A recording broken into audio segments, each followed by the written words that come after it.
Good morning. This is John Maddox. Hey, we're going to cover the training for the week ended 4/5/2024.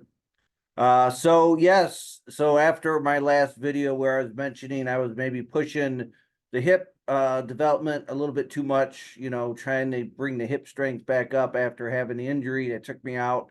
So this is 1 year anniversary from that injury.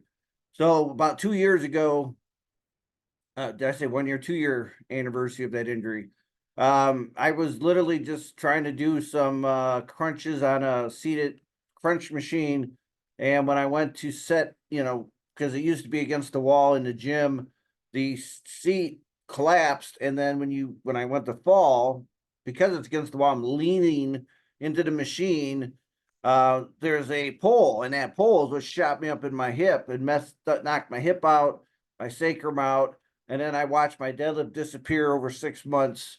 And roughly around October of 2022, actually when I was benching my best, right, I did a 400 pounds two board press at that time, and I actually bench pressed 350 pounds.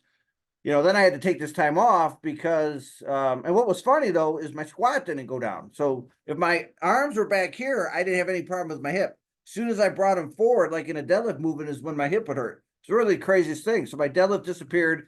Then eventually I could start, feeling the hip with the squat. And I'm like, well, I got to figure out what this is. And that's when I saw the doctor, got the MRIs done. And then we tried putting the plan together. But even that MRI never said that actually my hip was out. It just said my sacrum was out. So, then I go to find out that MRIs are not as reliable as people might think. But, anyways, we're back. All right. So, and at least I didn't have to have another surgery for that. It just, took 4 months of, Dennis Novelli working on me in addition with Matt Swang, and then the hip popped back in. And like I said, now we're 2 years, past the injury. My hip is strong. My lower back is caught back up. So this week here, and in 4/5, I went up to 765 in the lockout. My goal was to do it for some reps. But what happened is I tried it for 2 sets, and one of the collars failed on my left side, right? Technically, that'd be on the video, it might be this side, but my left side. And so the weight slid all the way down on that side. But, I'm locked it out both times. I'm just sideways. Yeah, that kind of messed me up. So the next time I deadlift, I'm going to make sure I have the collars on. And then that Thursday, the week before my week off, I ended up kinking something in my neck, fell asleep on the couch. And man, that was impacting me in the squat. Because, when your neck is kinked, man, it's tough to get in position. So my squat didn't feel comfortable. My deadlifts felt really strong. It's just the collar having a problem like it did, and it just kept sliding down on the one side, causing all the plates to slide down on the one side. So trust me, the next deadlift workout, I'm going to fix that because I want to start doing 765 for 3 to 5 reps in the lockout until I get to 640 squat. So obviously, I have nothing to report on the squat. When your neck hurts, it's changing your positioning. I mean, I still went up to 640 and felt it, right? But the position wasn't right. Nothing felt right, because the bar is not in the right position because of my neck. So, but like I said, deadlifts felt really good. If it wasn't for the collar, and then I didn't shrug because my neck bothered me. So I'm going to save that until the next time I shrug, which is kind of a bummer because I do like to shrug. I like to do the heavy partials. Um, and the best thing I think this past week is where I really get the pain in my hip after the injury was when I'm doing a conventional movement with the bar below my knees. That's where it would hurt. And I had absolutely no pain at all this past week. So that's a really good sign. The fact that I can do that movement. Because how do you train your lower back if you can't do a conventional deadlift? It makes it very hard. So very happy with that. And then on bench day, I rolled in and I really wasn't that concerned about bench day today. So this week, after my comeback, I just went up to 300 pounds. And then I did a board press at 350, which went up pretty smooth. And so maybe next week I'll try to, I think what I'm going to do now, I'm going to transition to do more board work, maybe 3 or 4 sets of boards, even start going up higher. Because I do a 2 board, I might go up to the 3 board again. I need to start handling 400 pounds on a regular basis.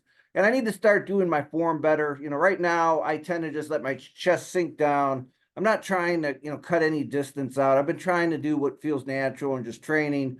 And I'm not trying to maximize my bench to make sure I'm cutting out everything. Is the bar low enough in my hands? Am I wasting, an inch there? Is my chest not all the way up like it should be? Am I wasting another inch there? So when I benched at 350, I was paying attention to all those details. And right now, I'm really not. I'm really just concerned about getting my deadlift and my squat going. So maybe once I start hitting some PRs again with all that stuff, then I'll start concentrating on my bench and working more on positioning and form and making sure my chest is up. Obviously eating like crazy, gaining weight, that obviously helps, gives you more leverages. So, but I also understand that you can't be great at everything. But like I said, my bent row is really good. Even though I did, deadlift work, I still did a bent row with 495. Sometimes if your lower back's tired, it's tough to do the bent rows. Even though it's 3 days later, you don't understand when you're doing heavy shrugs or heavy deadlifts, your back can still be taxed 3 days later.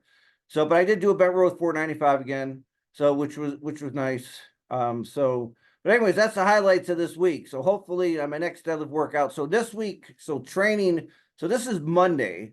All right. So I do 2 other podcasts. So this is my 3rd podcast of the week. So what I did is one Saturday, one Sunday, and one today.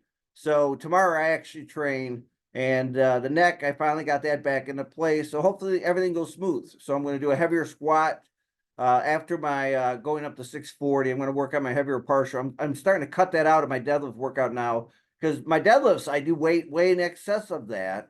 So I'm trying not to, duplicate effort. But anyways, that's John Maddox's, recap of the week ending 4/5, on our goal to deadlift 800 pounds at the age of 58 years old. So, and tax season's almost over. So I'm happy. So let's get this squat. That's my goal right now. Let's see if we can get this squat record over the next couple of weeks. Anyways, everyone have yourself a great time. We'll see you. Bye.